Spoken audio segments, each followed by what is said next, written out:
Comme information, il y a une stratégie pour maintenir les percées visuelles qui a été partie par la capitale nationale. Ça provient de là. C'est un projet pour essayer de conserver ces percées-là. Ça visait l'élaboration afin d'éviter des pertes de percées visuelles.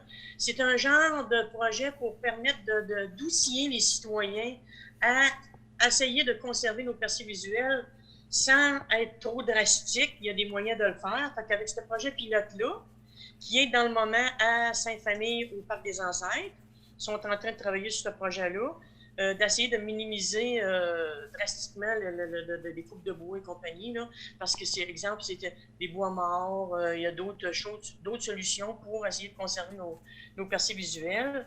C'est de l'outillage qu'ils vont nous apporter. Puis suite à ce projet-là, y a-t-il un besoin de réglementer? Pour le moment, non. On ne veut pas réglementer pour réglementer. Si les outillages ne fonctionnent pas, bien là, on regardera s'il y a possibilité de faire quelque chose avec la réglementation, mais pour le moment, il n'est pas sujet à réglementation.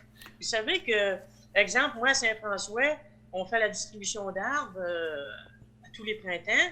Il y a certaines personnes qui prennent beaucoup d'arbres et qui les plantent sans penser aux voisins qui peuvent cacher la vue, là. C'est ça qu'on veut essayer de sensibiliser les gens que oui, si vous avez des arbres à planter ou à couper n'importe quoi, il y a de l'outillage qui va être là pour essayer de respecter ça. Donc, si je comprends Parce que, bien, si je comprends oui, bien, Madame Labbé, si je comprends bien, ça veut dire qu'il n'y a pas nécessairement de réglementation pour empêcher des citoyens de couper certains de leurs arbres ou il faut oui, quand même oui, qu'ils oui. respectent certains éléments. Aujourd'hui, on a de la réglementation pour le coupage d'arbres. Mais je parle de réglementer pour les percées visuelles, ça ne l'est pas, là. Mais pour les coupes d'arbres, oui, il y a de la réglementation. Mais il y a d'autres façons de faire pour avoir notre percée visuelle. Empêcher que ça. Ceux-là qui sont là aujourd'hui, empêcher de cacher toute la vue sur le fleuve. Comme je disais tout à l'heure, certains citoyens plantent des arbres. C'est surtout, exemple, du côté sud de l'île, les gens qui sont sur le bord de l'avenue Royale, les gens plantent du côté sud, ben, ils cachent la vue à tout le monde. C'est ça qu'on va essayer. S'il faut aller à la réglementation, on va le faire, mais si ce n'est pas nécessaire, on ne devrait pas regarder de réglementation. Donc, comme vous dites, vous y allez avec le bon jugement des gens pour éviter Oui, c'est d'avoir à ça. réglementer.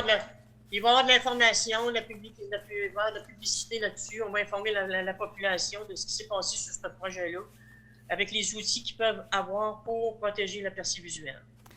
Et aussi, il y avait un autre dossier qui touche le plan régional des milieux humides et hydriques. Peut-être juste nous rappeler, qu'est-ce que c'est ce plan, Madame Labbé?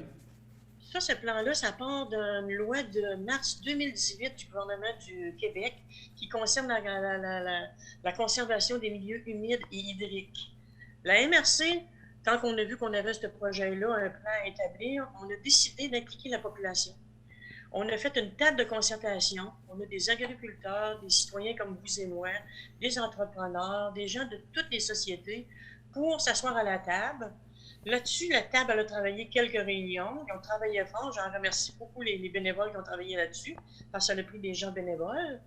Ils ont sorti les diagnostics, l'orientation, les objectifs, l'engagement à la conservation. Puis suite à tout ça, à ces réunions, il y a eu des ateliers aussi à travers ces réunions-là, dont une que j'ai participé dernièrement parce que j'arrivais comme préfète. On était en sous-équipe pour travailler sur toutes les solutions. Et puis, suite à ça, ben, il va y avoir le plan Le plan qui va être de lancé? conservation des milieux humides qui va être déposé, qui sera exposé à fin juin 2022.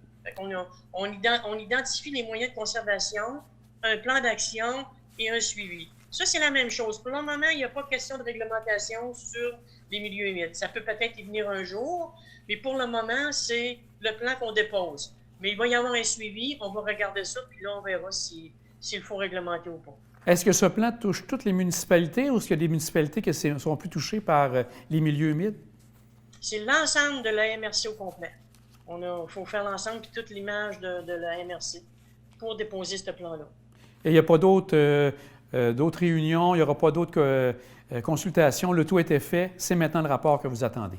Non, on a encore peut-être une réunion ou deux à venir, mais par la suite de ça, ça va être le dépôt du plan des milieux humides et hydriques.